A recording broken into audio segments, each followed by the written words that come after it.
बताओ ना, आखिर तुम्हारी जिंदगी की सबसे बड़ी ख्वाहिश क्या है? उस दिन कॉलेज में इमामा ने जवेरिया से इसरार किया।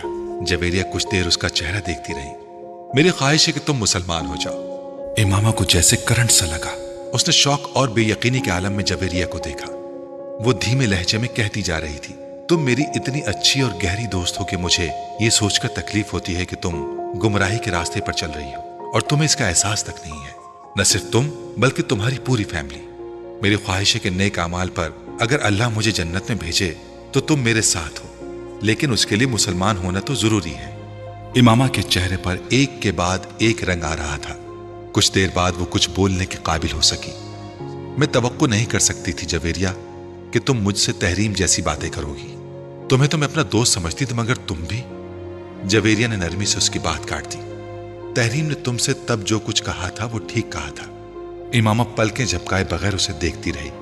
उसे जवेरिया की बातों से बहुत तकलीफ हो रही थी, और सिर्फ आज नहीं, मैं उस वक्त भी तहरीम को सही समझती थी, मगर मेरी तुम्हारे साथ दोस्ती थी और मैं चाहने के बाद तुमसे ये नहीं कह सकी कि मैं तहरीम को हक बजानिब समझती हूं। अगर वो ये कहती थी कि तुम मुसलमान नहीं हो तो ये ठीक था, तुम मुसलमान नहीं हो। इमामा की आंखों में आंसू आ गए। कुछ भी कहे बगैर वो झटके से उठ खड़ी हुई। जवेरिया भी उसके साथ खड़ी हो गई। इमामा ने कुछ कहे बगैर वहां से जाने की कोशिश की, मगर जवेरिया ने उसका बाजू पकड़ लिया। तुम मेरा बाजू छोड़ दो, मुझे जाने दो।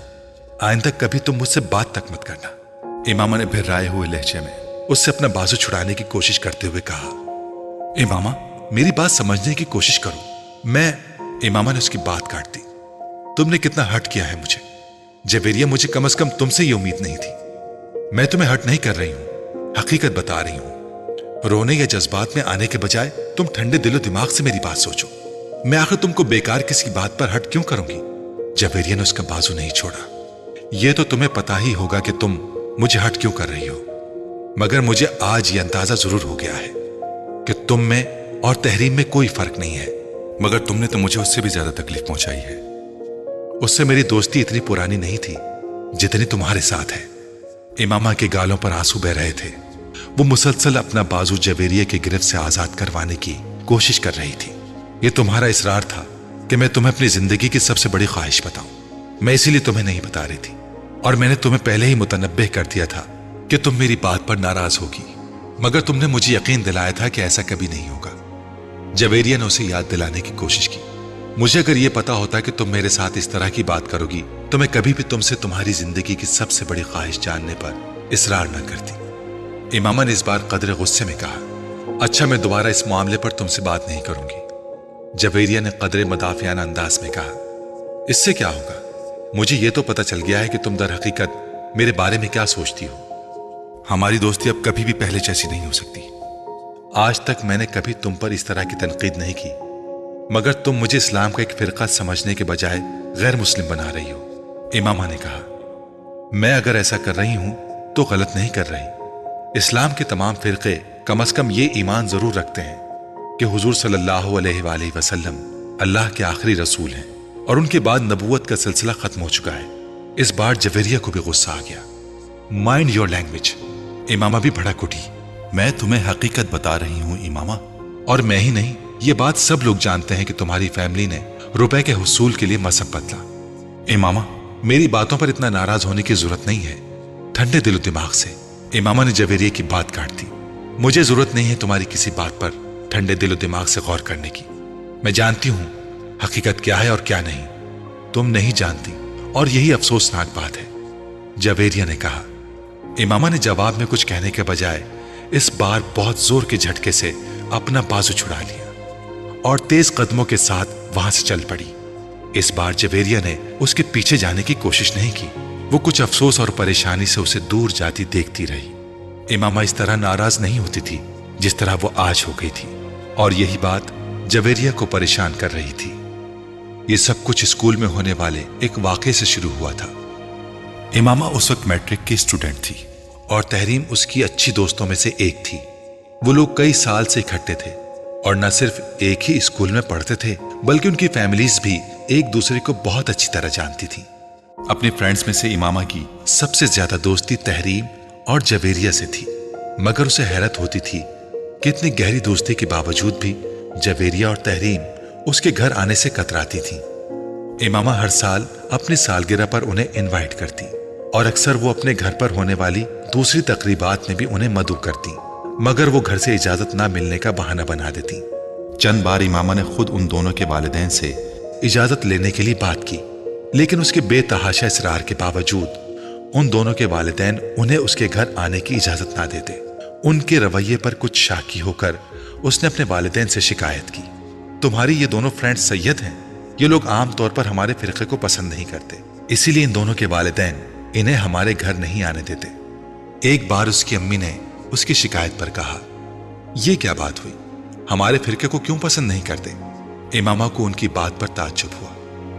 अब ये तो वही लोग बता सकते हैं कि वो हमारे फिरके को क्यों पसंद नहीं करते, ये तो हमें गैर मुस्लिम भी कहते हैं। उसकी अम्मी ने कहा, क्यों गैर मुस्लिम कहते हैं, हम तो गैर मुस्लिम नहीं हैं। इमामा ने कुछ उलझ कर कहा, हाँ बिल्कुल, हम मुसलमान हैं, मगर ये लोग हमारे नबी पर यकीन नहीं रखते। उसकी अम्मी ने कहा, क्यों? अब इस क्यों का मैं क्या जवाब दे सकती हूँ? अब ये लोग यकीन नहीं रखते, कट्टर हैं बड़े। ये तो उन्हें क़यामत के दिन ही पता चलेगा कौन सीधे रास्ते पर था, हम या। मगर अम्मी, मुझसे तो उन्होंने कभी मजहब पर बात नहीं की, फिर मजहब मसला कैसे बन गया? इससे क्या फर्क पड़ता है? फिर दूसरे के घर आने जाने से क्या होता है? इमामा अभी भी उलझी हुई थी। ये बात उन्हें कौन समझाए? ये लोग हमें झूठा कहते हैं, हालांकि खुद इन्हें हमारे बारे में कुछ पता नहीं, बस मौलवियों के कहने में आकर हम पर चढ़ दौड़ते हैं। इन्हें हमारे बारे में और हमारे नबी की तालीमात के बारे में कुछ पता हो तो ये लोग इस तरह ना करें। शायद फिर इन्हें कुछ शऊर आ जाए और ये लोग भी हमारी तरह राह रास्त पर आ जाए। तुम्हारी फ्रेंड्स अगर तुम्हारे घर नहीं आती तो तुम्हें परेशान होने की कोई जरूरत नहीं, तुम भी उनके घर मत जाया करो। मगर अम्मी, उनकी गलत फहमियां तो दूर होनी चाहिए मेरे बारे में। इमामा ने एक बार फिर कहा, यह काम तुम नहीं कर सकती। उन लोगों के माँ बाप मुसलसल अपने बच्चों की हमारे खिलाफ ब्रेन वॉशिंग करते रहते हैं, उनके दिलों में हमारे खिलाफ जहर भरते रहते हैं। नहीं अम्मी, वो मेरी बेस्ट फ्रेंड्स हैं, उनको मेरे बारे में इस तरह नहीं सोचना चाहिए।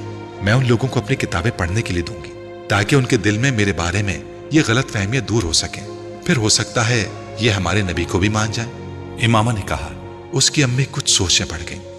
आपको मेरी तजवीज पसंद नहीं आई?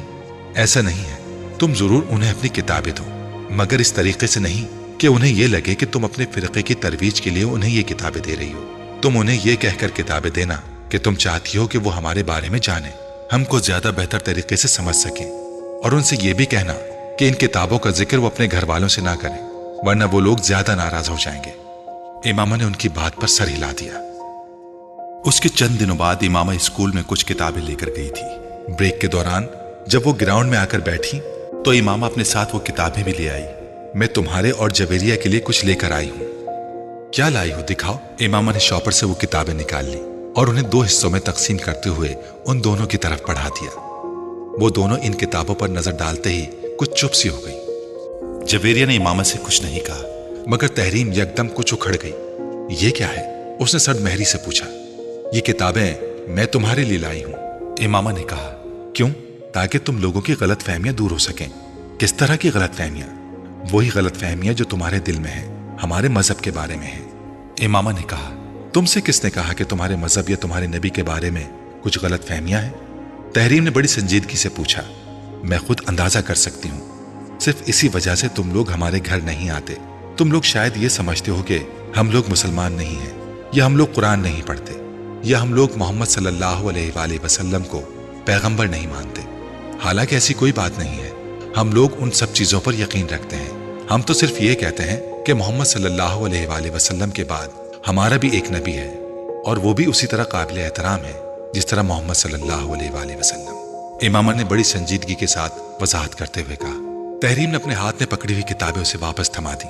हमें तुम्हारे और तुम्हारे मजहब के बारे में कोई गलतफहमी नहीं है। तुम्हारे मजहब के बारे में जरूरत से ज्यादा जानते हैं, इसलिए तुमको कोई वजाहत पेश करने की जरूरत नहीं है, उसने बड़े रूखे लहजे में इमामा से कहा।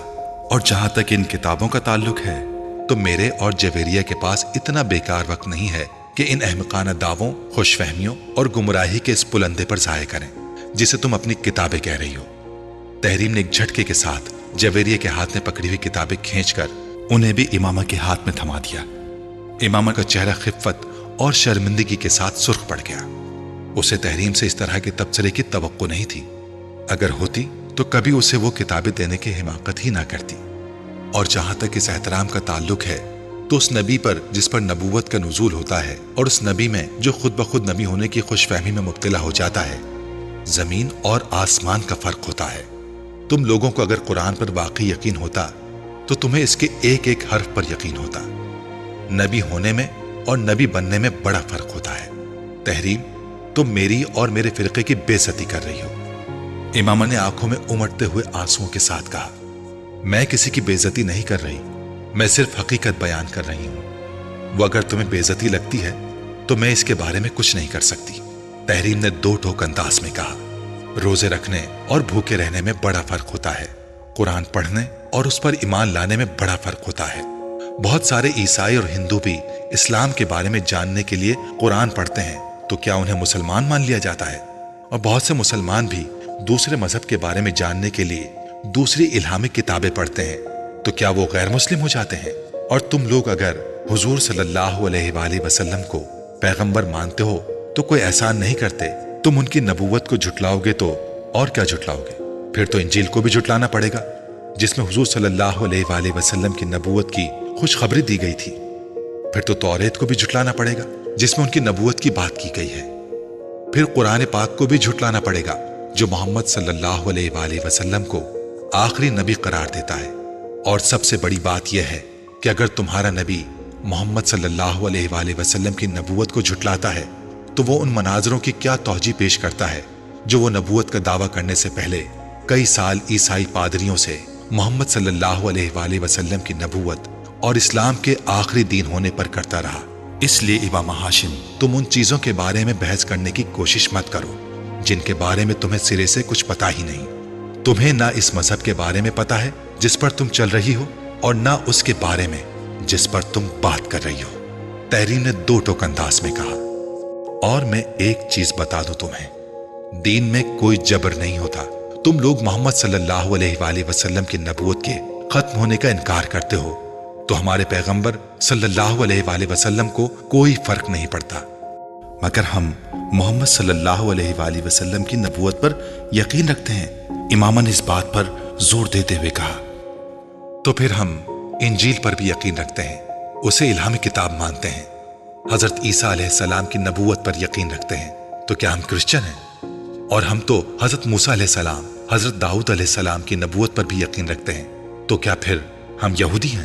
تحریم نے کچھ تمسخر سے کہا، لیکن ہمارا دین اسلام ہے، کیونکہ ہم محمد صلی اللہ علیہ وآلہ وسلم کے پیروکار ہیں، اور ہم ان پیغمبروں پر یقین رکھنے کے باوجود نہ عیسائیت کا حصہ ہیں نہ یہودیت کا، بالکل اسی طرح تم لوگوں کا نبی ہے کیونکہ تم اس کے پیروکار ہو۔ ویسے تم لوگ تو ہمیں بھی مسلمان نہیں سمجھتے، ابھی تم اصرار کر رہی ہو کہ تم اسلام کا ایک فرقہ ہو، جبکہ تمہارے نبی اور اس کے بعد آنے والی تمہاری جماعت کے تمام لیڈرز کا دعویٰ ہے کہ جو مرزا کی نبوت پر یقین نہیں رکھتا وہ مسلمان ہی نہیں ہے۔ تو اسلام سے تو تم لوگ تمام مسلمان کو پہلے ہی خارج کر چکے ہو۔ ایسا کچھ بھی نہیں ہے، میں نے ایسا کب کہا؟ امامہ نے قدرے لڑکھڑاتے ہوئے لہجے میں کہا، تو پھر تم اپنے والد سے ذرا اس معاملے میں ڈسکس کرو، وہ تمہیں خاصی اپ ٹو ڈیٹ انفارمیشن دیں گے اس بارے میں۔ تمہارے مذہب کے خاصے سرکردہ رہنما ہیں وہ، تحریم نے کہا، اور جو یہ کتابیں تم ہمیں پیش کر رہی ہو انہیں خود پڑھا ہے؟ تم نے نہیں پڑھا ہوگا، ورنہ تمہیں پتا ہوتا ہے ان سرکردہ رہنماؤں کے بارے میں۔ جویریہ تحریم کی ساری گفتگو کے دوران خاموش رہی تھی، وہ صرف کنکھیوں سے امامہ کو دیکھتی رہی تھی۔ اللہ تعالیٰ کہتا ہے کہ محمد صلی اللہ علیہ وآلہ وسلم اس کے آخری نبی ہیں، اور میرے پیغمبر صلی اللہ علیہ وآلہ وسلم اس پر گواہی دیتے ہیں کہ وہ اللہ کے آخری نبی ہیں، اور میری کتاب مجھ تک یہ دونوں باتیں بہت صاف، واضح اور دو ٹوک انداز میں پہنچا دیتی ہیں، تو پھر مجھے کسی اور شخص کے ثبوت اور اعلان کی ضرورت نہیں ہے، سمجھی؟ تحریم نے اپنے ایک ایک لفظ پر زور دیتے ہوئے کہا، بہتر ہے تم اپنے مذہب کو یا ہمارے مذہب کو زیر بحث لانے کی کوشش نہ کرو۔ اتنے سالوں سے دوستی چل رہی ہے، چلنے دو۔ جہاں تک تمہارے گھر نہ آنے کا تعلق ہے تو ہاں یہ بالکل ٹھیک ہے، میرے والدین کو تمہارے گھر آنا پسند نہیں ہے۔ یہاں اسکول میں تم سے دوستی اور بات ہے، بہت سے لوگوں سے دوستی ہوتی ہے ہماری، اور دوستی میں عام طور پر مذہب آڑے نہیں آتا، لیکن گھر میں آنا جانا کچھ مختلف چیز ہے۔ انہیں شاید میری کسی عیسائی یا یہودی या हिंदू दोस्त के घर जाने पर एतराज ना हो, लेकिन तुम्हारे घर जाने पर है, क्योंकि वो लोग अपने मजहब को मानते हैं। वो अपने आप को मुसलमान नहीं कहते, जिस मजहब से ताल्लुक होता है वही बताते हैं। और यह भी हकीकत है कि जितना तुम लोगों को नापसंद किया जाता है उतना उन लोगों को नहीं किया जाता, क्योंकि तुम लोग सिर्फ पैसे के हुसूल और अच्छे मुस्तकबिल के लिए ये नया मजहब इख्तियार करके हमारे दीन में घुसने की कोशिश कर रहे हो। मगर क्रिश्चियन, हिंदू या यहूदी ऐसा नहीं करते। इमामा ने बेइख्तियार उसे टोका। किस पैसे की बात कर रही हो तुम हमारी फैमिली को जानती हो। हमारे लोग शुरू से ही बहुत अमीर हैं। हमें कौन सा रुपया पैसा मिल रहा है इस मजहब पर रहने के लिए। हाँ, तुम बड़े खुशहाल हो, मगर शुरू से तो ऐसे नहीं थे। तुम्हारे दादा मुसलमान थे मगर गरीब आदमी थे। वो काश्तकारी किया करते थे, एक छोटे काश्तकार थे। रबुआ से कुछ फासले पर उनकी थोड़ी बहुत जमीन थी। फिर तुम्हारे ताया ने अपने किसी दोस्त के तवस्सुत से वहां जाना शुरू कर दिया और ये मजहब इख्तियार कर लिया और बेतहाशा अमीर हो गए, क्योंकि उन्हें वहां से बहुत ज्यादा पैसा मिला। फिर आहिस्ता आहिस्ता तुम्हारे वालिद और तुम्हारे चचा ने भी अपना मजहब बदल लिया। फिर तुम लोगों का खानदान इस मुल्क के मुतम्मविल तरीन खानदान में शुमार होने लगा। और ये काम करने वाले तुम लोग वाहिद नहीं हो, ज्यादातर इसी तरीके से लोगों को इस मजहब का पैरोकार बनाया जा रहा है। इमामा ने कुछ भड़कते हुए उसकी बात को काटा।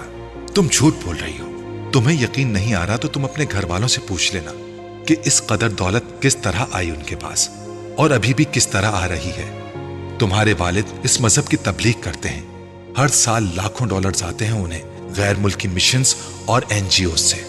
तहरीम ने कुछ तहकीर आमेज अंदाज में कहा, यह झूठ है, सफेद झूठ। इमामा ने बेइख्तियार कहा, मेरे बाबा किसी से कोई पैसा नहीं लेते। वो अगर इस फिरके के लिए काम करते हैं तो क्या गलत है? क्या दूसरे फिरकों के लिए काम नहीं किया जाता? दूसरे फिरकों के भी तो उलमा होते हैं या ऐसे लोग जो उन्हें सपोर्ट करते हैं। दूसरे फिरकों को यूरोपीय मिशन से रुपया नहीं मिलता। मेरे बाबा को कहीं से भी कुछ नहीं मिलता। इमामा ने एक बार फिर कहा। तहरीम ने उसकी बात के जवाब में कुछ नहीं कहा। वो उठकर खड़ी हुई। इमामा ने उसे जाते हुए देखा, फिर गर्दन मोड़कर अपने पास बैठी जवेरिया की तरफ देखा। क्या तुम भी मेरे बारे में ऐसा ही सोचती हो? तहरीम ने गुस्से में आकर तुमसे ये सब कुछ कहा है, तुम इसकी बातों को बुरा मत मानो। जवेरिया ने उसे तसल्ली देने की कोशिश की। तुम इन सब बातों को छोड़ो, आओ क्लास में चलते हैं, ब्रेक खत्म होने वाली है। जवेरिया ने कहा तो वो उठ खड़ी हो गई। उस दिन वो घर वापस आकर अपने कमरे में बंद होकर रोती रही। तहरीम की बातों ने उसे वाकई बहुत दिल बर्दाश्ता और मायूस किया था। हाशिम मुबीन उस दिन शाम को ही ऑफिस से घर वापस आ गए। वापस आने पर उन्हें सलमा से पता चला कि इमामा की तबीयत खराब है। वो उसका हाल अहवाल पूछने उसके कमरे में चले आए। इमामा की आंखें सूजी हुई थी। हाशिम मुबीन हैरान रह गए। क्या बात है इमामा? उन्होंने इमामा के करीब आकर पूछा। वो उठकर बैठ गई और कुछ बहाना करने के बजाय बेइख्तियार रोने लगी। हाशिम कुछ परेशान होकर उसके करीब बेड पर बैठ गए। क्या हुआ इमामा? तहरीम ने आज स्कूल में मुझसे बहुत बदतमीजी की है, उसने रोते हुए कहा। हाशिम मुबीन ने बेइख्तियार एक इत्मीनान भरी सांस ली। फिर कोई झगड़ा हुआ है तुम लोगों में? बाबा, आपको नहीं पता उसने मेरे साथ क्या किया है। इमामा ने बाप को मुतमईन होते हुए देखकर कहा। बाबा, उसने वो बाप को तहरीम के साथ होने वाली तमाम गुफ्तगू बताती गई। हाशिम मुबीन के चेहरे की रंगत बदलने लगी। तुम्हें किसने कहा था कि तुम स्कूल किताबें लेकर जाओ उन्हें पढ़ाने के लिए? उन्होंने इमामा को डांटते हुए कहा। मैं उनकी गलत फहमियां दूर करना चाहती थी। इमामा ने कदरे कमजोर लहजे में कहा। तुम्हें जरूरत ही क्या थी किसी की गलत फहमियां दूर करने की?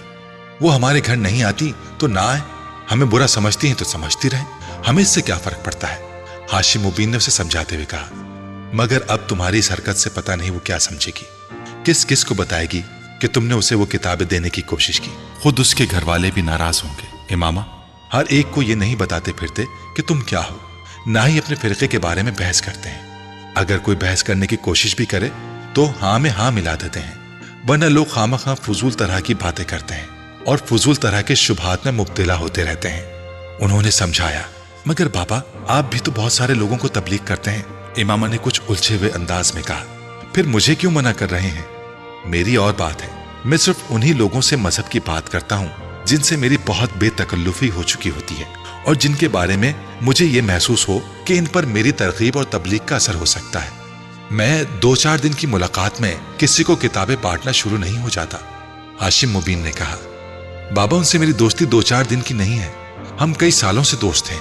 امامہ نے اعتراض کیا، ہاں مگر وہ دونوں سید ہیں اور دونوں کے گھرانے بہت مذہبی ہیں، تمہیں یہ بات ذہن میں رکھنی چاہیے تھی۔ میں نے تو صرف اپنے فرقے کے بارے میں بتانے کی کوشش کی تھی تاکہ وہ ہمیں غیر مسلم تو نہ سمجھیں۔ امامہ نے کہا، اگر وہ ہمیں غیر مسلم سمجھتے ہیں تو ہمیں بھی کیا فرق پڑتا ہے، وہ خود غیر مسلم ہیں۔ ہاشم مبین نے بڑی عقیدت سے کہا، وہ تو خود گمراہی کے راستے پر ہیں۔ بابا وہ کہہ رہی تھی کہ آپ کو غیر ملکی مشن سے روپیہ ملتا ہے، NGO سے روپیہ ملتا ہے تاکہ آپ لوگوں کو ہمارے فرقے کا پیروکار بنائیں۔ ہاشم مبین نے تنفر سے گردن کو جھٹکا، مجھے صرف اپنی جماعت سے روپیہ ملتا ہے، اور وہ بھی وہ روپیہ ہوتا ہے جو ہماری اپنی کمیونٹی اندرون ملک اور بیرون ملک سے اکٹھا کرتی ہے۔ ہمارے پاس اپنے روپے کی کیا کمی ہے؟ ہماری اپنی فیکٹریز نہیں ہے کیا؟ اور اگر مجھے غیر ملکی مشنز اور NGO سے روپیہ ملے تو بھی میں بڑی خوشی سے لوں گا۔ آخر اس میں برائی کیا ہے؟ دین کی خدمت کر رہا ہوں، اور جہاں تک اپنے مذہب کی ترویج و تبلیغ کی بات ہے تو اس میں بھی کیا برائی ہے؟ اگر اس ملک میں عیسائیت کی تبلیغ ہو سکتی ہے تو ہمارے فرقے کی کیوں نہیں؟ ہم تو ویسے بھی اسلام کا ایک فرقہ ہے، لوگوں کو راہ ہدایت پر لانے کی کوشش میں مصروف ہیں۔ ہاشم مبین نے بڑی تفصیل کے ساتھ بتایا، مگر تم لوگوں سے اس معاملے پر بات مت کیا کرو، اس بحث و مباحثے کا کوئی فائدہ نہیں ہوتا۔ ابھی ہم لوگ اقلیت میں ہیں، جب اکثریت میں ہو جائیں گے تو پھر اس طرح کے لوگ اتنی بے خوفی کے ساتھ اس طرح بڑھ بڑھ کر بات نہیں کر سکیں گے، پھر وہ اس طرح ہماری تذلیل کرتے ہوئے ڈریں گے۔ مگر فی الحال ایسے لوگوں کے منہ نہیں لگنا چاہیے۔ بابا، آئین میں ہمیں اقلیت اور غیر مسلم کیوں قرار دیا گیا ہے؟ جب ہم اسلام کا ایک فرقہ ہے تو پھر انہوں نے ہمیں غیر مسلم کیوں ٹھہرایا؟ امامہ کو تحریم کی کہی ہوئی ایک اور بات یاد آئی، یہ سب مولویوں کی کارستانی ہے۔ اپنے اپنے مقاصد کے حصول کے لیے وہ ہم سب کے خلاف اکٹھے ہو گئے تھے۔ ہماری تعداد بھی زیادہ ہو جائے گی تو پھر ہم اپنی مرضی سے قوانین بنوائیں گے اور پھر اس طرح کی تمام ترمیمات کو آئین میں سے ہٹا دیں گے۔ ہاشم مبین نے پرجوش انداز میں کہا، اور تمہیں اس طرح بے وقوفوں کی طرح کمرے میں بند ہو کر رونے کی ضرورت نہیں ہے۔ ہاشم مبین نے اس کے پاس سے اٹھتے ہوئے کہا، امامہ انہیں جاتے ہوئے دیکھ رہی تھی۔ تحریم کے ساتھ وہ اس کی دوستی کا آخری دن تھا اور اس میں تحریم سے زیادہ خود اس کا رویہ وجہ تھا۔ وہ تحریم کی باتوں سے اس حد تک دل برداشتہ ہوئی کہ اب تحریم کے ساتھ دوبارہ پہلے جیسے تعلقات قائم رکھنا اس کے لیے مشکل ہو گیا تھا۔ خود تحریم نے بھی اس کی اس خاموشی کو پھلانگنے یا توڑنے کی کوشش نہیں کی۔ ہاشم مبین احمدی جماعت کے سرکردہ رہنماؤں میں سے ایک تھے۔ ان کے بڑے بھائی اعظم مبین احمد بھی جماعت کے عام رہنماؤں میں سے ایک تھے۔ ان کے پورے خاندان میں سے چند ایک کو چھوڑ کر باقی تمام افراد بہت سال پہلے اس وقت قادیانیت اختیار کر گئے تھے جب اعظم مبین احمد نے اس کام کا آغاز کر دیا تھا۔ جن لوگوں نے قادیانیت اختیار نہیں کی تھی وہ باقی لوگوں سے قطع تعلق کر چکے تھے۔ اپنے بڑے بھائی اعظم مبین کے نقش قدم پر چلتے ہوئے ہاشم مبین نے بھی یہ مذہب اختیار کر لیا۔ اعظم مبین ہی کی طرح انہوں نے اپنے مذہب کے فروغ اور تبلیغ کے لیے کام کرنا بھی شروع کر دیا۔ 10-15 سالوں میں وہ دونوں بھائی اس تحریک کے سرکردہ رہنماؤں میں شمار ہونے لگے۔ اس کی وجہ سے انہوں نے بے تحاشا پیسہ کمایا اور اس پیسے سے انہوں نے سرمایہ کاری بھی کی، مگر ان کی آمدنی کا بڑا ذریعہ تحریک کی تبلیغ کے لیے میسر ہونے والے فنڈز ہی تھے۔ ان کا شمار اسلام آباد کی ایلیٹ کلاس میں ہوتا تھا۔ بے تحاشا دولت ہونے کے باوجود ہاشم اور اعظم مبین کے گھر کا ماحول روایتی تھا۔ ان کی خواتین باقاعدہ پردہ کیا کرتی تھیں، مگر اس کا یہ مطلب نہیں تھا کہ ان خواتین پر ناروا پابندیاں یا کسی قسم کا جبر روا رکھا گیا تھا۔ اس مذہب کی خواتین میں تعلیم کا تناسب پاکستان میں کسی بھی مذہب کے مقابلے میں ہمیشہ سے ہی زیادہ رہا ہے۔ ان لوگوں نے اعلیٰ تعلیم بھی معروف اداروں سے حاصل کی ہے۔ امامہ بھی اس قسم کے ماحول میں پلی بڑھی تھی۔ وہ یقیناً ان لوگوں میں سے تھی جو منہ میں سونے کا چمچہ لے کر پیدا ہوتے ہیں، اور اس نے ہاشم مبین کو بھی کسی قسم کی مالی مسائل سے گزرتے نہیں دیکھا۔ یہی وجہ تھی کہ اس کے لیے تحریم کی یہ بات ناقابل یقین تھی کہ اس کے خاندان نے پیسہ حاصل کرنے کے لیے یہ مذہب اختیار کیا۔ غیر ملکی مشنز اور بیرون ملک سے ملنے والے فنڈز کا الزام بھی اس کے لیے ناقابل قبول تھا۔ وہ یہ بات اچھی طرح جانتی تھی کہ ہاشم مبین اس مذہب کی تبلیغ اور ترویج کرتے ہیں اور تحریک کے سرکردہ رہنماؤں میں سے ایک ہیں، مگر یہ کوئی خلاف معمول بات نہیں تھی۔ وہ شروع سے ہی اس سلسلے میں اپنے تایا اور والد کی سرگرمیوں کو دیکھتی آ رہی تھی۔ اس کے نزدیک یہ کام ایسا تھا جو وہ اسلام کی تبلیغ اور ترویج کے لیے کر رہے تھے۔ اپنے گھر والوں کے ساتھ وہ کئی بار مذہبی اجتماعات میں بھی جا چکی تھی اور سرکردہ رہنماؤں کے لندن سے سیٹلائٹ کے ذریعے ہونے والے خطبات کو بھی باقاعدگی سے سنتی اور دیکھتی آ رہی تھی۔ تحریم کے ساتھ ہونے والے جھگڑے سے پہلے اس نے کبھی اپنے مذہب کے بارے میں غور کرنے کی کوشش نہیں کی۔ اس کے لیے اپنا فرقہ ایسا ہی تھا جیسے اسلام کا کوئی دوسرا فرقہ۔ اس کی برین واشنگ بھی اسی طرح کی گئی تھی کہ وہ سمجھتی تھی کہ صرف وہی سیدھے راستے پر ہے، بلکہ وہی جنت میں جائیں گے۔ اگرچہ گھر میں بہت شروع میں ہی اسے باقی بہن بھائیوں کے ساتھ یہ نصیحت کر دی گئی تھی کہ وہ بلا وجہ لوگوں کو یہ نہ بتائیں کہ وہ دراصل کیا ہے۔ اسکول میں تعلیم کے دوران ہی وہ یہ بھی جان گئی تھی کہ 1974 میں انہیں پارلیمنٹ نے ایک غیر مسلم اقلیت قرار دیا تھا۔ وہ سمجھتی تھی کہ یہ مذہبی داؤ میں آ کر کیا جانے والا ایک سیاسی فیصلہ ہے، مگر تحریم کے ساتھ ہونے والے جھگڑے نے اسے اپنے مذہب کے بارے میں غور کرنے اور سوچنے پر مجبور کر دیا تھا۔ تحریم سے ہونے والے جھگڑے کے بعد ایک تبدیلی جو اس میں آئی وہ اپنے مذہب کا مطالعہ تھی۔ تبلیغی مواد کے علاوہ، ان کتابوں کے علاوہ جنہیں اس مذہب کے ماننے والے مقدس سمجھتے تھے، اس نے اور بھی بہت سی کتابوں کا مطالعہ کرنا شروع کر دیا، اور بنیادی طور پر اسی زمانے میں اس کی الجھنوں کا آغاز ہوا۔ مگر کچھ عرصے مطالعے کے بعد اس نے ایک بار پھر ان الجھنوں اور اضطراب کو اپنے ذہن سے جھٹک دیا۔ میٹرک کے فوراً بعد اسجد سے اس کی منگنی ہو گئی۔ وہ اعظم مبین کا بیٹا تھا۔ یہ اگرچہ کوئی محبت کی منگنی نہیں تھی، مگر اس کے باوجود امامہ اور اسجد کی پسند اس رشتے کا باعث بنی تھی۔ نسبت طے ہونے کے بعد اسجد کے لیے امامہ کے دل میں خاص جگہ بن گئی تھی۔ اپنی پسند کے شخص سے نسبت کے بعد اس کا دوسرا ٹارگٹ میڈیکل میں ایڈمیشن تھا، اور اسے اس کے بارے میں زیادہ فکر نہیں تھی۔ وہ جانتی تھی کہ اس کے باپ کی پہنچ اتنی ہے کہ اگر وہ میرٹ پر نہ بھی ہوئی تب بھی وہ اسے میڈیکل کالج میں داخل کروا سکتے ہیں، اور اگر یہ ممکن نہ ہوتا تو بھی وہ بیرون ملک جا کر میڈیکل کی تعلیم حاصل کر سکتی تھی۔ تم پچھلے دنوں سے بہت پریشان ہو، کوئی پرابلم ہے؟ وسیم نے اس رات امامہ سے پوچھا۔ وہ پچھلے کچھ دنوں سے بہت زیادہ خاموش اور الجھی نظر آ رہی تھی۔ نہیں، ایسی تو کوئی بات نہیں ہے، تمہارا وہم ہے۔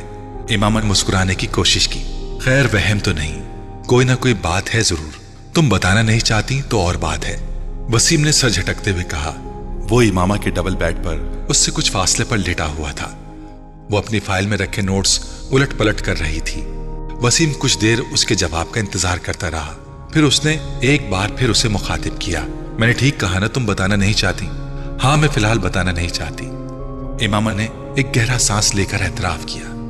بتا دو، ہو سکتا ہے میں تمہاری مدد کر سکوں۔ وسیم نے اسے اکسایا۔ وسیم، میں تمہیں خود بتا دوں گی، مگر فی الحال نہیں، اور اگر مجھے مدد کی ضرورت ہوگی تو میں خود تم سے کہوں گی۔ اس نے اپنی فائل بند کرتے ہوئے کہا۔ ٹھیک ہے، جیسے تمہاری مرضی، میں تو صرف تمہاری مدد کرنا چاہتا تھا۔ وہ بیڈ سے اٹھ گیا۔ وسیم کا اندازہ بالکل ٹھیک تھا۔ وہ واقعی جویریہ کے ساتھ اس دن ہونے والے جھگڑے کے بعد سے پریشان تھی۔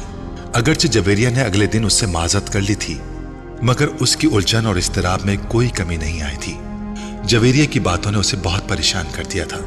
1.5 سال پہلے تحریم کے ساتھ ہونے والا جھگڑا اسے ایک بار پھر یاد آنے لگا تھا، اور اس کے ساتھ ہی اپنے مذہب کے بارے میں ابھرنے والے سوالات اور الجھنیں بھی، جو اس نے اپنے مذہب کا تفصیلی مطالعہ کرنے کے بعد اپنے ذہن میں محسوس کی تھیں۔ جویریہ نے کہا تھا، میری زندگی کی سب سے بڑی خواہش یہ ہے کہ کاش تم مسلمان ہوتی۔ وہ عجیب سی بے یقینی میں مبتلا ہو گئی تھی۔ کیا میں مسلمان نہیں ہوں؟ کیا میری بہترین دوست بھی مجھے مسلمان نہیں مانتی؟ کیا یہ سب کچھ صرف ایک پروپیگنڈے کی وجہ سے ہے جو ہمارے بارے میں کیا جاتا ہے؟ آخر ہمارے ہی بارے میں کیوں یہ سب کچھ کہا جاتا ہے؟ کیا ہم لوگ واقعی کوئی غلط کام کر رہے ہیں، کسی غلط عقیدے کو اختیار کر بیٹھے ہیں؟ مگر یہ کیسا ہو سکتا ہے؟ آخر میرے گھر والے ایسا کیوں کریں گے، اور پھر ہماری ساری کمیونٹی ایسا کیوں کرے گی؟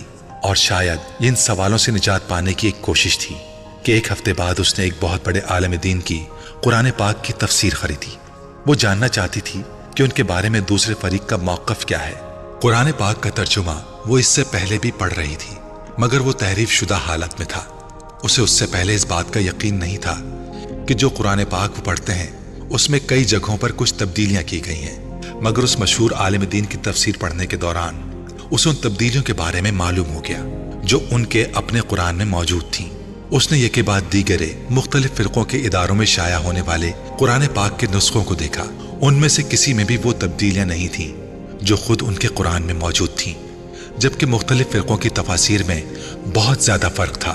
جوں جوں وہ اپنے مذہب اور اسلام کا تقابلی مطالعہ کر رہی تھی، اس کی پریشانی میں اضافہ ہو رہا تھا۔ ہر تفسیر آخری نبی پیغمبر اسلام صلی اللہ علیہ وآلہ وسلم کو ہی ٹھہرایا گیا تھا۔ کہیں بھی کسی ذلی یا امتی نبی کا کوئی ڈھکا چھپا اشارہ بھی موجود نہیں تھا۔ मसीही मौत की हकीकत भी उसके सामने आ गई थी। अपने मजहबी रहनुमा की झूठी पेशगोइयों में और हकीकत में होने वाले वाकयात का तजाद उसे और भी ज्यादा चुभने लगा था। उसके मजहबी रहनुमा ने नबूवत का दावा करने से पहले जिन पैगंबर के बारे में सबसे ज्यादा गैर महज़िब जबान इस्तेमाल की थी वो खुद हजरत ईसा अलैहिस्सलाम ही थे, और बाद में नबूवत का झूठा दावा करने से पहले ये भी कहा था कि हजरत ईसा अलैहिस्सलाम की रूह का हुलूल उनके अंदर गया हुआ है। और अगर इस दावे की सच्चाई को मान भी लिया जाता तो हजरत ईसा अलैहिस्सलाम अपने दोबारा नुज़ूल के बाद 40 साल तक जिंदा रहते, और फिर जब उनका इंतकाल हुआ तो इस्लाम पूरी दुनिया पर गलबा पा चुका होता। मगर उन रहनुमा की वफात के वक्त दुनिया में इस्लाम का गलबा तो एक तरफ, खुद हिंदुस्तान में मुसलमान आजादी जैसी नेमत के लिए तरस रहे थे। इमाम को अपने मजहबी रहनुमा के गुफ्तगू के इस अंदाज पर भी ताज्जुब होता जो उसने अपनी मुख्तलिफ किताबों में अपने मुखालिफिन या दूसरे अंबिया किराम के लिए इख्तियार किया था। क्या कोई नबी इस तरह की जबान इस्तेमाल कर सकता था जिस तरह उस नबूवत के दावा करने वाले ने की थी? बहुत गैर महसूस अंदाज में उसका दिल अपने मजहबी लिटरेचर और मुकद्दस किताबों से उचाट होने लगा था। पहले जैसा एतकाद और यकीन तो एक तरफ, उसे सिरे से उनकी सदाकत पर शुबा होने लगा था। उसने जवेरिया से यह जिक्र नहीं किया था कि वो अब अपने मजहब से हटकर दूसरी किताबों को पढ़ने लगी थी। उसके घर में भी किसी को यह अंदाजा नहीं हुआ कि वो किस किस्म की किताबें घर में पढ़ रही थी। उसने अपने कमरे में बहुत हिफाजत से छुपा कर रखा हुआ था। सिर्फ एक दिन ऐसा हुआ कि वसीम उसके कमरे में आकर उसकी किताबों में से कोई किताब ढूंढने लगा। वसीम के हाथ सबसे पहले कुरान पाक की वही तफसीर लगी थी और वो जैसे दम बखुद रह गया था। ये क्या है इमामा? उसने मुड़कर ताज्जुब से पूछा। इमामा ने सर उठाकर उसे देखा और धक से रह गई। ये कुरान पाक की तफसीर है। उसने यकदम अपनी जबान में होने वाली लड़खड़ाहट पर काबू पाते हुए कहा, मैं जानता हूं, मगर ये यहाँ क्या कर रही है? क्या तुम इसे खरीद कर लाई हो? वसीम ने बड़ी संजीदगी के साथ पूछा।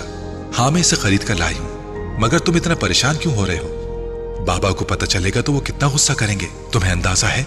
हाँ, मुझे अंदाजा है, मगर मुझे ये इतनी काबिल एतराज बात नजर नहीं आती। आखिर तुम्हें इस किताब की जरूरत क्यों पड़ी?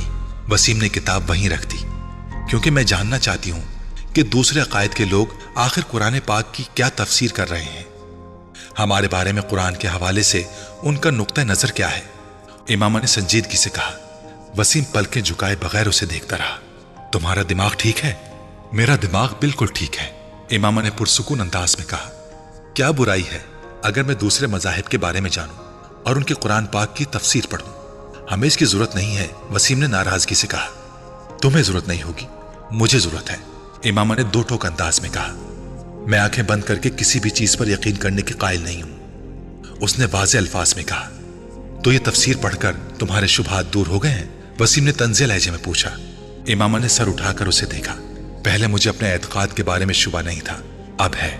वसीम उसकी बात पर भड़क उठा। देखा, इस तरह की किताबें पढ़ने से यही होता है। मैं इसीलिए तुमसे कह रहा हूं कि तुम्हें इस तरह की किताबें पढ़ने की कोई जरूरत नहीं है। हमारे लिए हमारी किताबें ही काफी हैं।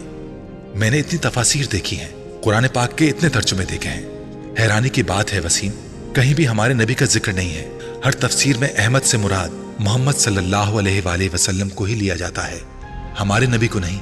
और अगर कहीं हमारे नबी का जिक्र है भी तो नबूवत के एक झूठे दावेदार के तौर पर, इमामा ने उलझे हुए अंदाज में कहा। ये लोग हमारे बारे में ऐसी बातें नहीं करेंगे तो और कौन करेगा? हमारे नबी की नबूवत को मान लेंगे तो हमारा और उनका इख्तिलाफ तो खत्म ही हो जाएगा। ये कभी अपनी तफासीर में सच शाये नहीं करेंगे, वसीम ने तलखी से कहा। और जो हमारी तफसीर है, क्या हमने सच लिखा है इसमें? क्या मतलब? वसीम ठटका। हमारे नबी दूसरे पैगंबरों के बारे में गलत जबान क्यों इस्तेमाल करते हैं? वो उन लोगों के बारे में अपनी बात करते हैं जो उन पर ईमान नहीं लाए। वसीम ने कहा। जो ईमान नहीं लाए, क्या उसे गालियां देनी चाहिए? हाँ, गुस्से का इजहार तो किसी न किसी सूरत में होता है, वसीम ने कंधे झटकते हुए कहा। गुस्से का इजहार या बेबसी का? इमाम के जुमले पर वो दम बखुद उसे देखने लगा।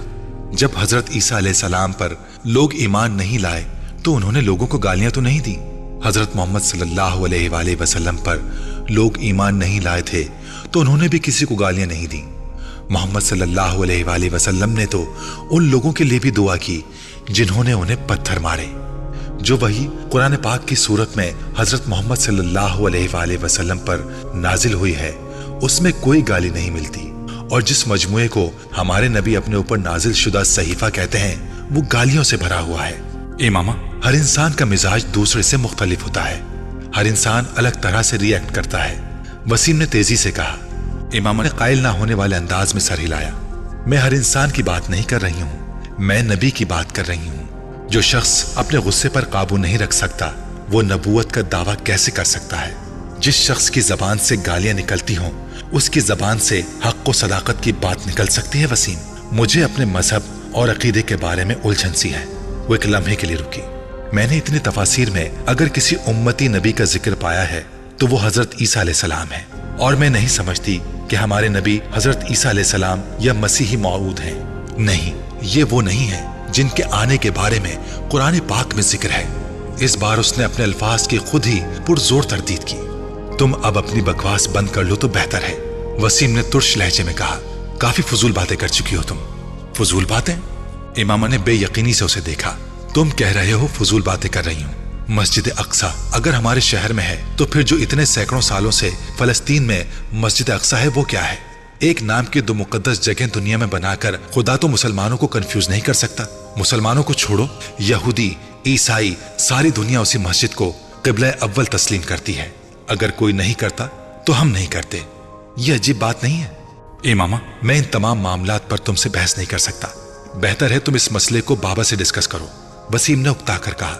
ویسے تم غلطی کر رہی ہو اس طرح کی فضول بحث شروع کر کے۔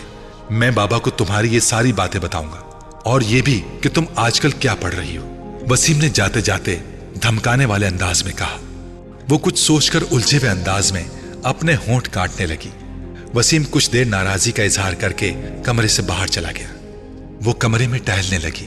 وہ ہاشم مبین سے ڈرتی تھی اور جانتی تھی کہ وسیم ان سے اس بات کا ذکر ضرور کرے گا۔ وہ ان کے رد عمل سے خوفزدہ تھی۔ وسیم نے ہاشم مبین کو امامہ کے ساتھ ہونے والی بحث کے بارے میں بتا دیا تھا، مگر اس نے بہت سی ایسی باتوں کو سینسر کر دیا تھا جس پر ہاشم مبین کے بھڑک اٹھنے کا امکان تھا۔ اس کے باوجود ہاشم مبین دم بخود رہ گئے تھے، یوں جیسے انہیں سانپ سونگھ گیا ہو۔ یہ سب تم سے امامہ نے کہا ہے؟ ایک لمبی خاموشی کے بعد انہوں نے وسیم سے پوچھا۔ اس نے اس بات میں سر ہلا دیا۔ اسے بلا کر لاؤ۔ وسیم کچھ جھجکتے ہوئے ان کے کمرے سے نکل گیا۔ امامہ کو خود بلا کر لانے کے بجائے اس نے ملازم کے ہاتھ پیغام بھجوا دیا اور خود اپنے کمرے میں چلا گیا۔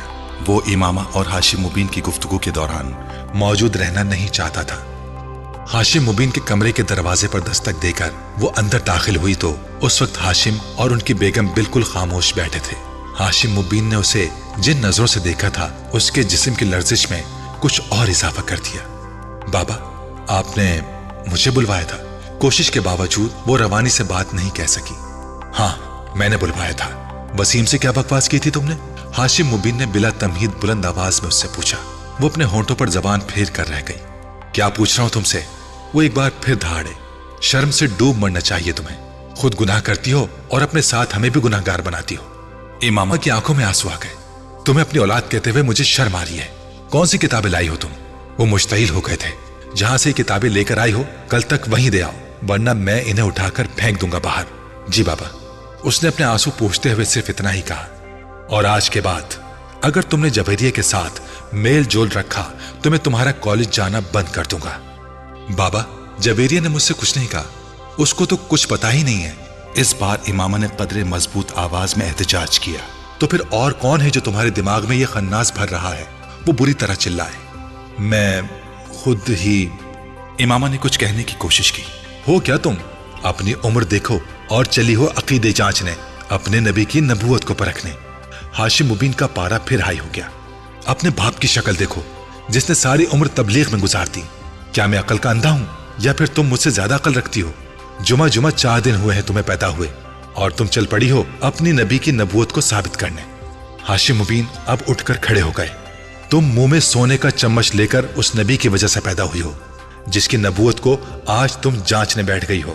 وہ نہ ہوتا تو سڑک پر دھکے کھا رہا ہوتا ہمارا سارا خاندان، اور تم اس قدر احسان فراموش اور بے ضمیر ہو چکی ہو کہ جس تھالی میں کھاتی ہو اسی میں چھید کرتی ہو۔ ہاشم مبین کی آواز پھٹ رہی تھی۔ امامہ کی آنکھوں سے بہنے والے آنسوں کی رفتار میں اور اضافہ ہو گیا۔ بند کرو یہ پڑھنا لکھنا اور گھر بیٹھو۔ تم یہ تعلیم حاصل کر رہی ہو جو تمہیں گمراہی کی طرف لے جا رہی ہے۔ ان کے اگلے جملے پر امامہ کی سٹی گم ہو گئی۔ اس کے وہم و گمان میں بھی نہ تھا کہ وہ اسے گھر بٹھانے کی بات کریں گے۔ बाबा, आई एम सॉरी। उनके एक जुमले ने उसे घुटने टेकने पर मजबूर कर दिया था। मुझे तुम्हारी किसी एक्सक्यूज की जरूरत नहीं है, बस कह दिया है घर बैठो तो घर बैठो। बाबा, मेरा ये तो मतलब नहीं था। पता नहीं वसीम उसने आपसे किस तरह बात की है। उसके आंसू और तेजी से बहने लगे। फिर भी मैं आपसे कह रही हूं कि आइंदा ऐसा कुछ नहीं पढ़ूंगी, ना ही ऐसी कोई बात करूंगी, प्लीज बाबा। उसने मिन्नत की। उन माजरतों का सिलसिला वहीं खत्म नहीं हुआ था। अगले कई दिन तक वो हाशिम मुबीन से माफी मांगती रही और फिर तकरीबन एक हफ्ते बाद वो नर्म पड़ गए थे। उन्होंने उसे कॉलेज जाने की इजाजत दे दी थी, मगर उस एक हफ्ते में वो अपने पूरे घर की लानत और मलामत का शिकार रही। हाशिम मुबीन ने उसे सख्त किस्म की तंबीह के बाद कॉलेज जाने की इजाजत दी थी, मगर उसे एक हफ्ते के दौरान उन लोगों के रवैये ने उसे अपने अकीदे से मजीद मुतनफ्फिर किया था। उसने उन किताबों को पढ़ने का सिलसिला रोका नहीं था। बस फर्क ये था, पहले वो उन्हें घर ले आती थी और अब वो उन्हें कॉलेज की लाइब्रेरी में पढ़ लिया करती थी। एफएससी में मेरिट लिस्ट पर आने के बाद उसने मेडिकल कॉलेज में एडमिशन ले लिया था। जवेरिया को भी उसी कॉलेज में एडमिशन मिल गया था। उनकी दोस्ती में अब पहले से ज्यादा मजबूती आ गई थी। उसकी बुनियादी वजह इमामा के जहन में आने वाली तब्दीली थी। सबीहा से इमामा की पहली मुलाकात इत्तफाकन हुई थी। जवेरिया की एक कजन सबीहा की क्लास फेलो थी। उसी के तवस्सुत से इमामा की उससे शनासाई हुई। वो एक मजहबी जमात की स्टूडेंट विंग से मुंसलिक थी। हफ्ते में एक बार वो क्लासरूम में इस्लाम से मुताल्लिक किसी न किसी मौजू पर लेक्चर दिया करती थी। 40-50 के लगभग लड़कियां उस लेक्चर को अटेंड किया करती थीं। सबीहा ने उस दिन उनसे मुतारिफ होने के बाद उन्हें भी इस लेक्चर के लिए इनवाइट किया। वो चारों ही वहां मौजूद थीं। मैं तो जरूर आऊंगी, कम से कम मेरी शिरकत के बारे में आप तसल्ली रखें, जवेरिया ने सबीहा की दावत के जवाब में कहा। मैं कोशिश करूंगी, वादा नहीं कर सकती, राबिया ने कुछ झेपी हुई मुस्कुराहट के साथ कहा। मेरा आना जरा मुश्किल है क्योंकि मैं उस दिन कुछ मसरूफ रहूंगी, ज़ैनब ने माजरत करते हुए कहा। सबीहा मुस्कुराते हुए इमामा को देखने लगी जो अब तक खामोश थी। इमामा का रंग कुछ फक हो गया। और आप आएंगी? इमामा की नजरें जवेरिया से मिली जो उसे ही देख रही थी। वैसे इस बार किस मौजू पर करेंगी आप? इससे पहले कि इमामा कुछ कहती, जवेरिया ने सबीहा की तवज्जो अपनी तरफ मबजूल करा ली। शायद ऐसा उसने दानिस्ता तौर पर किया था। इस बार असराफ के बारे में बात होगी। इस एक आदत की वजह से हमारा मुआशरा कितनी तेजी से ज़वाल पजीर हो रहा है और इसके सद्देबाब के लिए क्या क्या किया जा सकता है, इसी मौजू पर गुफ्तगू होगी। सबीहा ने जवेरिया को तफसील से बताया। आपने बताया नहीं इमामा, आप आ रही हैं? जवेरिया से बात करते करते सबीहा एक बार फिर इमामा की तरफ मुतवज्जे हो गई। इमामा का रंग एक बार फिर बदला। मैं देखूंगी, उसने झिझकते हुए कहा। मुझे खुशी होगी अगर जवेरिया के साथ आप तीनों भी आएं। अपने दीन की बुनियादी तालीमात के बारे में हमें रोज नहीं तो कभी कभार कुछ इल्म हासिल करने की कोशिश करनी चाहिए। सिर्फ मैं ही लेक्चर नहीं देती हूँ, हम जितने लोग भी इकट्ठे होते हैं उनमें से कोई भी इस मौजू पर गुफ्तगू करने के लिए आज़ाद होता है जिसे हमने मुंतखब किया होता है। और अगर आप में से कोई भी खास मौजू के हवाले से बात करना या कुछ बताना चाहें तो हम लोग भी उसे अरेंज कर सकते हैं। सबीहा बड़ी सहूलत से बात कर रही थी। फिर कुछ देर बाद जवेरिया और उसकी कजन के हमरा उनके कमरे से बाहर चली गई। कॉरिडोर में सबीहा ने जवेरिया से कहा, आप कम से कम इमामा को तो साथ ले आए। मुझे लगा है कि वो आना चाह रही हैं। उसका अकीदा बिल्कुल अलग है, वो कभी ऐसी महफिलों में शिरकत नहीं करेगी, जवेरिया ने संजीदगी से उसे बताया। सबीहा कुछ हैरान हुई।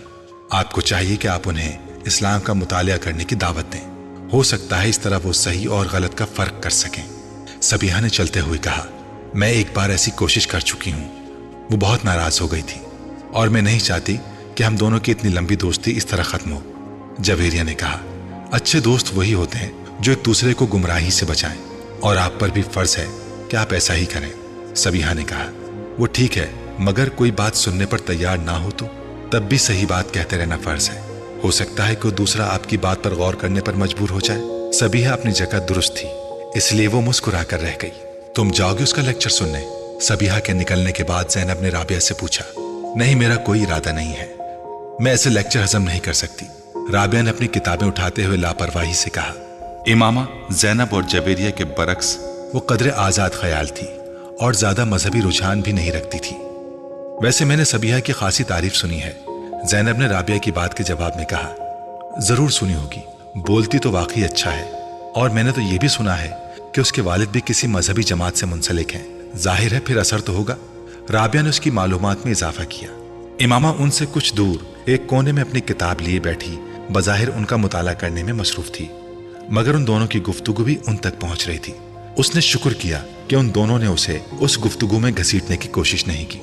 3 دن بعد امامہ مقررہ وقت پر ان لوگوں سے کوئی بہانہ بنا کر لیکچر اٹینڈ کرنے چلی گئی۔ رابعہ، جویریہ اور زینب تینوں ہی اس لیکچر میں نہیں گئیں۔ پھر اس کا ارادہ بدل گیا۔ امامہ نے ان لوگوں کو نہیں بتایا کہ وہ سبیحہ کا لیکچر اٹینڈ کرنے جا رہی تھی۔ سبیحہ امامہ کو دیکھ کر کچھ حیران ہوئی تھی۔ مجھے بہت خوشی ہو رہی ہے آپ کو یہاں دیکھ کر، مجھے آپ کے آنے کی توقع نہیں تھی، سبیحہ نے اس سے گرم جوشی سے ملتے ہوئے کہا۔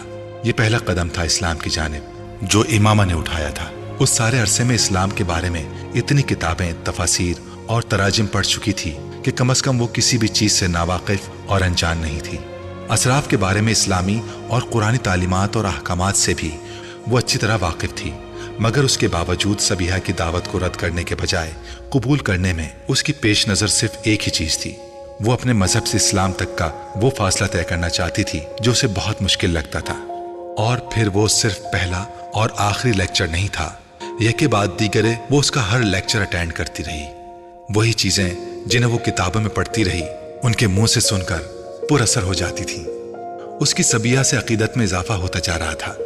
سبیحہ نے اسے یہ نہیں بتایا تھا کہ وہ اس کے عقیدے کے بارے میں جانتی تھی، مگر امامہ کو اس کے پاس آتے ہوئے 2 ماہ ہوئے تھے جب سبیحہ نے ختم نبوت پر ایک لیکچر دیا۔ قرآن پاک وہ کتاب ہے جو حضرت محمد صلی اللہ علیہ وآلہ وسلم پر نازل ہوئی۔ سبیحہ نے اپنے لیکچر کا آغاز کیا اور قرآن پاک میں ہی اللہ نبوت کا سلسلہ حضرت محمد صلی اللہ علیہ وآلہ وسلم پر ختم کر دیتے ہیں۔ وہ کسی دوسرے نبی کی کوئی گنجائش باقی نہیں رکھتے۔ اگر کسی نبی یعنی حضرت عیسیٰ علیہ السلام کا دوبارہ نزول کا ذکر ہے تو بھی وہ ایک نئے نبی کی شکل میں نہیں ہے، بلکہ ایک ایسے نبی کا دوبارہ نزول ہے جن پر نبوت حضرت محمد صلی اللہ علیہ وآلہ وسلم سے بہت پہلے نازل کر دی گئی تھی، اور جن کا دوبارہ نزول ان کی اپنی امت کے لیے نہیں بلکہ حضرت محمد صلی اللہ علیہ وآلہ وسلم کی امت کے لیے ہی ہوگا، اور آخری نبی حضرت محمد صلی اللہ علیہ وآلہ وسلم ہی رہیں گے۔ کسی بھی آنے والے دور میں یا کسی بھی گزر جانے والے دور میں یہ رتبہ اور فضیلت کسی اور کو نہیں دی گئی۔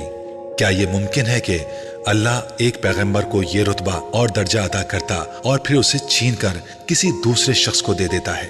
قرآن پاک میں اللہ تعالیٰ فرماتا ہے، بعد میں اللہ سے بڑھ کر سچا کون ہے؟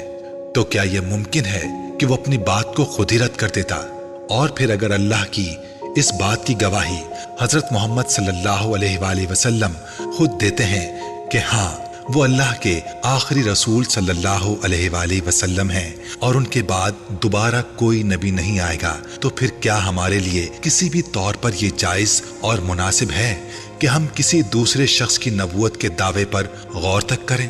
انسان اللہ کی مخلوقات میں سے وہ واحد مخلوق ہے جسے عقل جیسی نعمت سے نوازا گیا، اور یہ ایسی مخلوق ہے جو اسی عقل کو استعمال کر کے سوچنے پر آئے تو خود اللہ کے وجود کے لیے ثبوت کی تلاش شروع کر دیتی ہے، پھر اس سلسلے کو یہیں محدود نہیں رکھتی بلکہ اسے پیغمبروں کی ذات تک دراز کر دیتی ہے۔ پہلے سے موجود پیغمبروں کی نبوت کے بارے میں سوال کرتی ہے، پھر انہیں پیغمبر مان لیتی ہے، اور اس کے بعد قرآن کے واضح احکامات کے باوجود زمین پر مزید پیغمبروں کی تلاش شروع کر دیتی ہے، اور اس تلاش میں یہ بات فراموش کر دیتی ہے کہ نبی بنتا نہیں تھا، بنایا جاتا تھا، اسے مبعوث کیا جاتا تھا، اور ہم انسانی ایوولوشن کی ان آخری دہائیوں میں کھڑے ہیں جہاں مزید نبیوں کی آمد کا سلسلہ اس لیے ختم کر دیا گیا کیونکہ انسان کے لیے ایک دین اور ایک نبی کا انتخاب کر لیا گیا۔ اب کسی نئے عقیدے کی ضرورت نہیں بلکہ صرف تقلید ہے، صرف تقلید یعنی پریکٹس اس ایک آخری اور مکمل دین کی جسے پیغمبر اسلام حضرت محمد صلی اللہ علیہ وآلہ وسلم پر ختم کر دیا گیا ہے۔ اب وہ ہر شخص خسارے میں رہے گا جو دین کی رسی کو مضبوطی سے تھامنے کے بجائے تفرقے کی راہ اختیار کرے گا۔ اگر ہماری اعلیٰ تعلیم اور ہمارا شعور ہمیں دین کے بارے میں صحیح اور غلط کی تمیز نہیں دے سکتے تو پھر ہم میں اور اس جانور میں کوئی فرق نہیں جو سبز تازہ گھاس کے ایک گھٹے کے پیچھے کہیں بھی جا سکتا ہے، اس بات کی پرواہ کیے بغیر کہ اس کا ریوڑ کہاں ہے۔ 40 منٹ کے اس لیکچر میں سبیحہ نے کسی اور غلط عقیدے یا فرقے کا ذکر بھی نہیں کیا تھا۔ اس نے جو کچھ کہا تھا بالواسطہ کہا تھا، صرف ایک چیز بلا واسطہ کہی تھی، اور وہ حضرت محمد صلی اللہ علیہ وآلہ وسلم کی ختم نبوت کا اقرار تھا۔ اللہ کے آخری پیغمبر حضرت محمد صلی اللہ علیہ وآلہ وسلم تھے، جنہوں نے 1400 سال پہلے مدینہ میں وفات پائی۔ 1400 سال پہلے مسلمان ایک امت کے طور پر اسی ایک شخص کے سائے میں کھڑے ہیں۔ 1400 سال بعد بھی ہمارے لیے وہ ایک آخری نبی صلی اللہ علیہ وآلہ وسلم ہیں، جن کے بعد کوئی دوسرا نبی بھیجا گیا نہ بھیجا جائے گا۔ اور ہر وہ شخص جو کسی دوسرے شخص میں کسی دوسرے نبی کا عکس تلاش کرنے کی کوشش کرتا ہے، اسے ایک بار اپنے ایمان کا از سر نو جائزہ لینا چاہیے۔ شاید ہی کوشش اسے اس عذاب سے بچا دے جس میں وہ اپنے آپ کو مبتلا کرنے کی کوشش کر رہا ہے۔ امامہ ہر لیکچر کے بعد سبیحہ سے مل کر جایا کرتی تھی۔ اس لیکچر کے بعد وہ سبیحہ سے نہیں ملی۔ ایک لمحے بعد وہاں رکے بغیر وہ وہاں سے چلی گئی۔ عجیب سے ذہنی انتشار میں مبتلا ہو کر وہ کالج سے باہر نکل کر پیدل چلتی رہی۔ کچھ دیر فٹ پاتھ پر چلتی رہی اور اس نے کتنی سڑکیں عبور کی اسے اندازہ نہیں ہوا۔ کسی معمول کی طرح چلتے ہوئے وہ فٹ پاتھ سے نیچے نہر کے کنارے بنی ہوئی ایک بینچ پر جا کر بیٹھ گئی۔ سورج غروب ہونے والا تھا اور اوپر سڑک پر گاڑیوں کے شور میں اضافہ ہو گیا تھا۔ وہ چپ چاپ نہر کے بہتے ہوئے پانی کو دیکھ رہی تھی۔ ایک لمبی خاموشی کے بعد اس نے بڑبڑاتے ہوئے خود سے پوچھا، آخر میں کیا کر رہی ہوں اپنے ساتھ؟ کیوں اپنے آپ کو الجھا رہی ہوں؟ آخر کس یقین کی کھوج میں سر کرتا ہوں اور کیوں؟ میں ان سب کے لیے تو یہاں لاہور نہیں آئی، میں تو یہاں ڈاکٹر بننے آئی ہوں۔ مجھے آئی اسپیشلسٹ بننا ہے۔ پیغمبر پیغمبر پیغمبر، میرے لیے ہر چیز وہاں کیوں ختم ہو جاتی ہے؟ اس نے اپنے دونوں ہاتھوں سے اپنا چہرہ ڈھانپ لیا۔ مجھے اس سب سے نجات حاصل کرنی ہے۔ میں اس طرح اپنی اسٹڈیز پر کبھی توجہ نہیں دے سکتی۔ مذہب اور عقیدہ میرا مسئلہ نہیں ہونا چاہیے۔ صحیح یا غلط جو میرے بڑوں نے دیا وہی ٹھیک ہے۔ میں اب سبیحہ کے پاس نہیں جاؤں گی۔ میں مذہب یا پیغمبر کے بارے میں کبھی نہیں سوچوں گی، کبھی بھی نہیں۔ وہاں بیٹھے بیٹھے اس نے طے کیا تھا۔ رات کو 8 بجے وہ واپس آئی تو جویریہ اور رابعہ کچھ فکر مند سی تھیں، بس ایسے ہی مارکیٹ چلی گئی تھی۔ اس نے ستے ہوئے چہرے کے ساتھ انہیں بتایا، ارے امامہ، تم تو بہت عرصے بعد آئی ہو نا، آخر آنا کیوں چھوڑ دیا تم نے؟ بہت دنوں بعد ایک بار پھر سبیحہ کے پاس پہنچ گئی۔ سبیحہ کا لیکچر شروع ہونے والا تھا۔ مجھے آپ سے کچھ بات کرنی ہے، آپ اپنا لیکچر ختم کر لیں، میں باہر بیٹھ کر آپ کا انتظار کر رہی ہوں۔ امامہ نے اس کی بات کا جواب دینے کے بجائے اس سے کہا۔ ٹھیک 45 منٹ کے بعد جب سبیحہ اپنا لیکچر ختم کرنے کے بعد باہر نکلی تو اس نے امامہ کو باہر کوریڈور میں ٹہلتے پایا۔ وہ سبیحہ کے ساتھ دوبارہ اسی کمرے میں آن بیٹھی جو اب خالی تھا۔ سبیحہ خاموشی سے اس کی طرف سے بات شروع کرنے کا انتظار کرتی رہی۔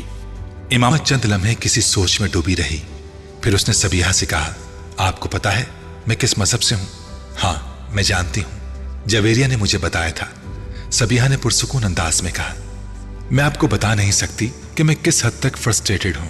میرا دل چاہتا ہے کہ میں دنیا چھوڑ کر کہیں بھاگ جاؤں۔ اس نے کچھ دیر بعد سبیحہ سے کہنا شروع کیا، میں اس نے ان دونوں ہاتھوں سے اپنا سر پکڑ لیا۔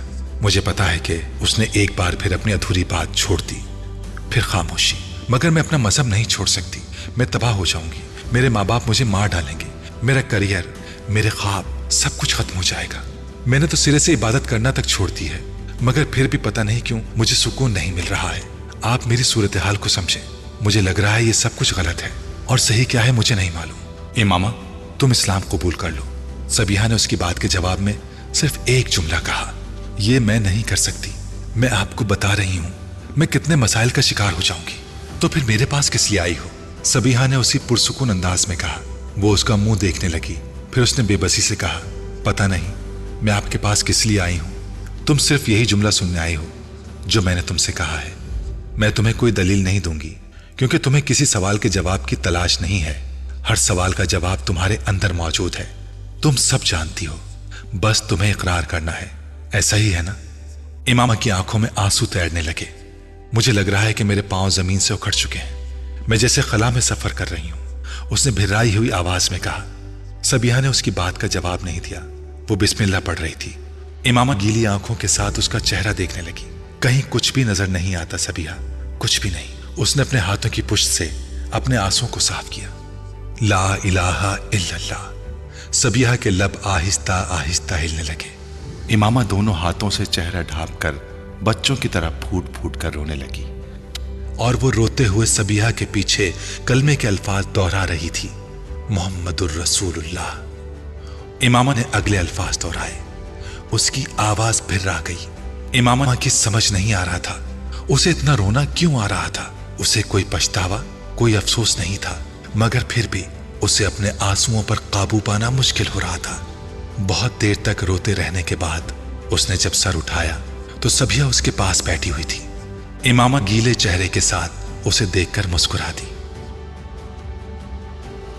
राबिया और जवेरिया एक दूसरे का मुंह देख रही थीं और इमामा अपने पांव के अंगूठे के साथ फर्श को रगड़ते हुए किसी सोच में डूबी हुई थी। तुम्हें यह सब कुछ हमें पहले ही बता देना चाहिए था। जवेरिया ने एक तवील वक्फे के बाद उस खामोशी को तोड़ा। इमामा ने सर उठाकर उसे देखा और पुरसुकून अंदाज में कहा, इससे क्या होता, कम से कम हम तुम्हारे बारे में किसी गलत फहमी का शिकार तो ना होते और तुम्हारी मदद कर सकते थे हम दोनों। इमामा सर झटकते हुए अजीब से अंदाज से मुस्कुराई। उससे कोई खास फर्क नहीं पड़ता। मुझे तो बहुत खुशी है इमामा कि तुमने एक सही रास्ते का इंतखाब किया है। देर से सही मगर तुम गलत रास्ते से हट गई हो।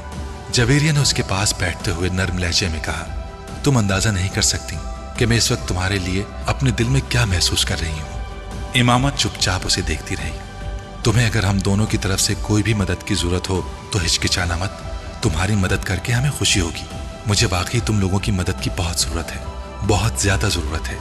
इमामा ने कहा, मेरी वजह से अगर तुमने अपने मजहब की असलियत जांच कर उसे छोड़ दिया है तो। जवेरिया कह रही थी। इमामा उसका चेहरा देखने लगी। तुम्हारी वजह से? उसने जवेरिया का चेहरा देखते हुए सोचा। उसका जहन उसे कहीं और ले जा रहा था। धुंध में अब एक और चेहरा उभर रहा था। वो उसे देखती रही। वो चेहरा आहिस्ता आहिस्ता वाज़ेह हो रहा था।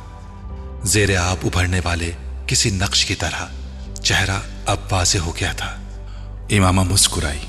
वो उस चेहरे को पहचान सकती थी। उसने उस चेहरे के होंठों को हिलते देखा। आहिस्ता आहिस्ता वो आवाज सुन सकती थी। वो आवाज सुन रही थी, कतरा मांगे जो तो उसे दरिया दे दे, मुझको कुछ और न दे, अपनी तमन्ना दे दे। मैं सिर्फ ये चाहती हूं कि तुम लोग किसी को कुछ ना बताओ, ज़ैनब को भी नहीं। अपने सर को झटकते हुए उसने जवेरिया और राबिया से कहा था। उन दोनों ने असबात में सर हिला दिया। कुछ नहीं मांगता शाहों से ये शैदा तेरा, इसकी दौलत है फकत नक्शे कफे पा तेरा। पूरे कद से मैं खड़ा हूं तो ये तेरा है करम, मुझको झुकने नहीं देता सहारा तेरा। लोग कहते हैं कि साया तेरे पैकर का न था, मैं तो कहता हूं जहां भर पे है साया तेरा। वो उस आवाज को पहचानती थी।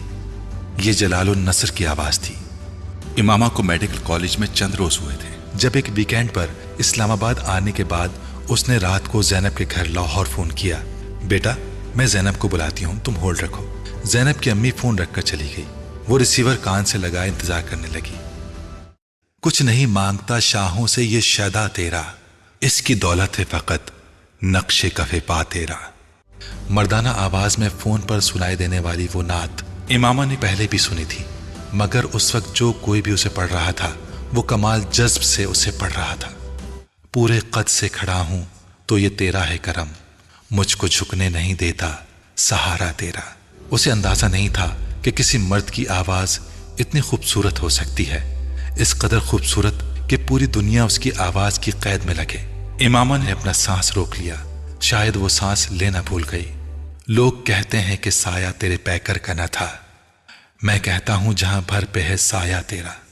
इंसान की जिंदगी में कुछ साहतें साद होती हैं, शब कदर की रात में आने वाली उस सादे साद की तरह जिसे बहुत से लोग गुजर जाने देते हैं, सिर्फ चंद उस साद के इंतजार में हाथ उठाए और झोली फैलाए बैठे होते हैं। उस साद के इंतजार में जो चलते पानी को रोक दे और रुके हुए पानी को रवा कर दे, जो दिल से निकलने वाली दुआ को लबों तक आने से पहले मुकद्दर बना दे।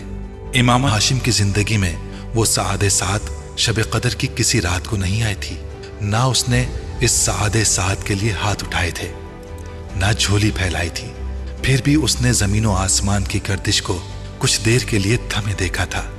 पूरी कायनात को एक गुंबदे बेदर्द में बदलते देखा था, जिसके अंदर बस एक ही आवाज गूंज रही थी, दस्तगीरी मेरी तन्हाई की तूने ही तो की, मैं तो मर जाता अगर साथ ना होता तेरा। وہ اندھیروں سے بھی درانہ گزر جاتے ہیں جن کے ماتھے پہ چمکتا ہے ستارہ تیرا۔ آواز بہت صاف اور واضح تھی۔ امامہ بت کی طرح ریسیور ہاتھ میں لیے بیٹھی رہی۔ ہیلو امامہ۔ دوسری طرف زینب کی آواز گونجی۔ وہ آواز میں گم ہو گئی۔ چند لمحوں کے لیے زمین کی رکی ہوئی گردش دوبارہ بحال ہو گئی۔ ہیلو امامہ، آواز سن رہی ہو میری؟ وہ ایک جھٹکے سے ہوش کی دنیا میں واپس آئی۔ ہاں میں سن رہی ہوں۔ میں نے سوچا لائن کٹ گئی۔ دوسری طرف سے زینب نے کچھ مطمئن ہوتے ہوئے کہا۔ امامہ اگلے چند منٹ میں اس سے بات کرتی رہی، مگر اس کا دل و دماغ کہیں اور تھا۔